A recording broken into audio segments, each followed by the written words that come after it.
Good morning, students of class 10. Let us start the rest part of the thief's story.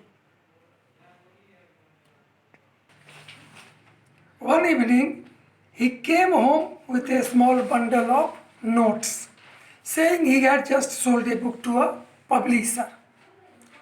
At night, I saw him tuck the money under the mattress. The thief saw that Anil had put the note under the mattress. I had been working for Anil for almost a month, and apart from cheating on the shopping, had not done anything in my line of work. What was his line of work? Thievery. The thief says that apart from making money, as he used to make some money at the time of buying things, he had not done anything in his line of work, which was his real work. Although he had worked almost a month, I had every opportunity for doing so.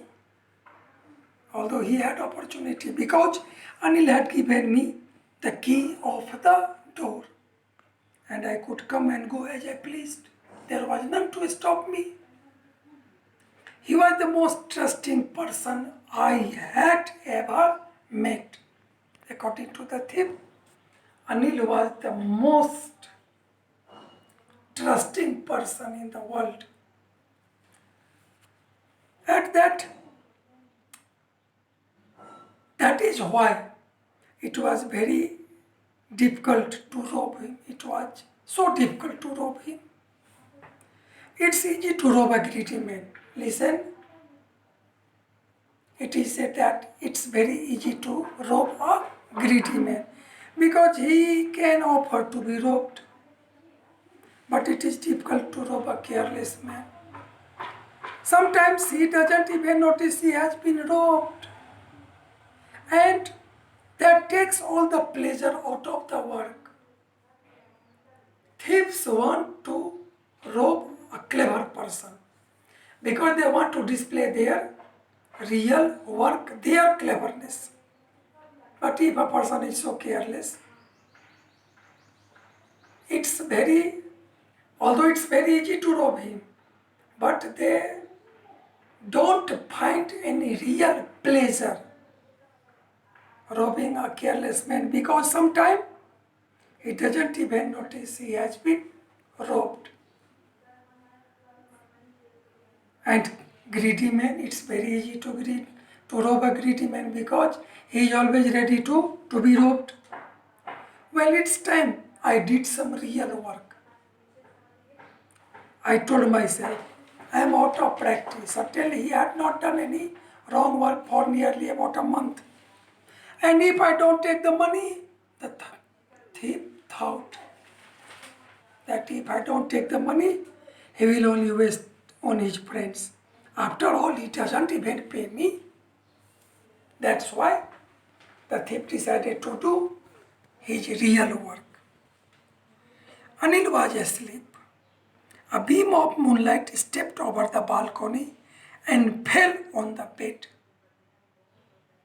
I sat up on the floor, first of all considering the situation.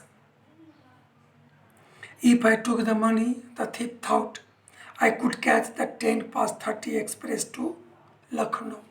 He was planning that if he took the money, it was very possible for him to catch Lucknow express at 10:30. Sleeping out of my blanket, I crept on the bed, very slowly creeping. The thief went to the bed. Anil was sleeping peacefully. His face was clear and unlined.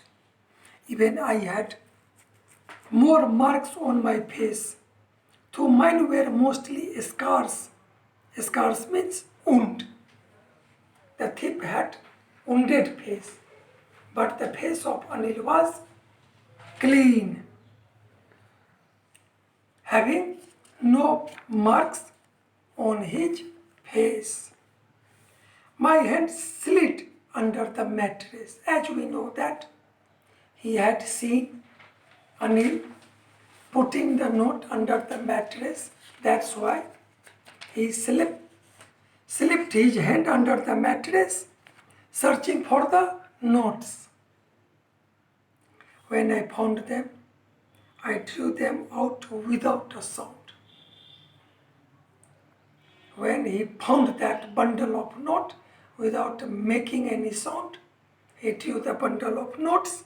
Anil sighed in his sleep and turned on his side towards me. Anil turned towards the thief. I was startled, alert, and quickly crawled out of the room. As he knew that if Anil would come out of his sleep, it was very possible for him to be caught. That's why very quickly he crawled out of the room. When I was on the road, I began to run. When the thief came on the road, he started running. I had the notes at my waist, held there by the strings of pajamas. He had tied the bundle of notes with the help of a string of his pajamas. I slowed down to walk after running some time.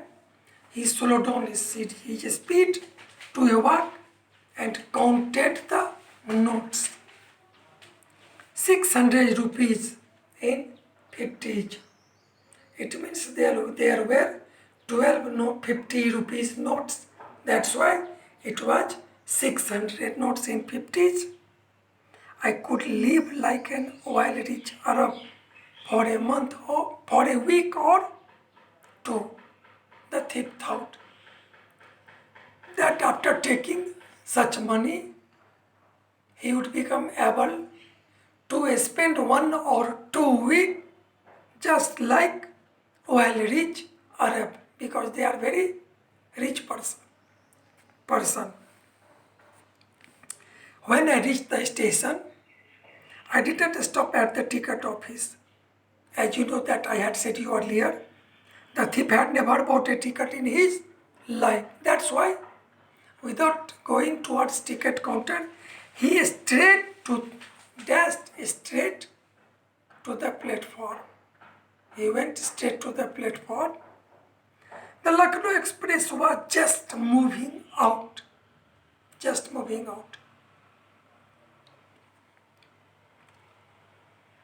The train had still to pick up speed, and I should have been able to jump into one of the carriage.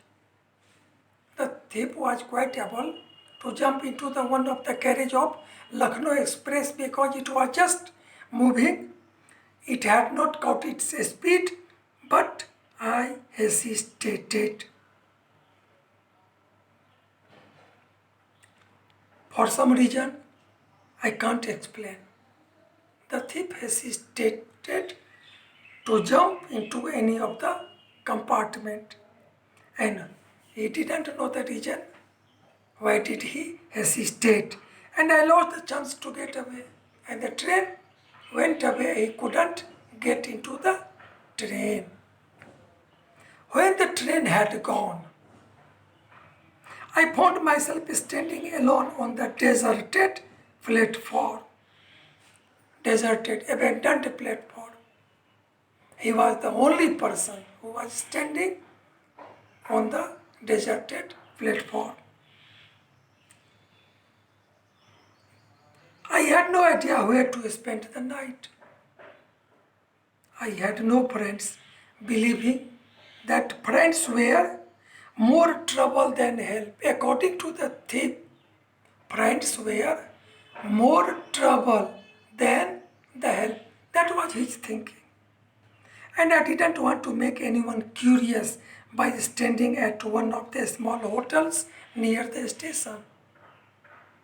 As he had a fear in his heart that anyone would become curious, if we would stay in the hotels near the station.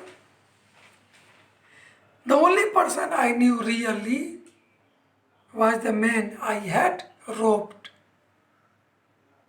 Leaving the station, I walked slowly through the bazaar.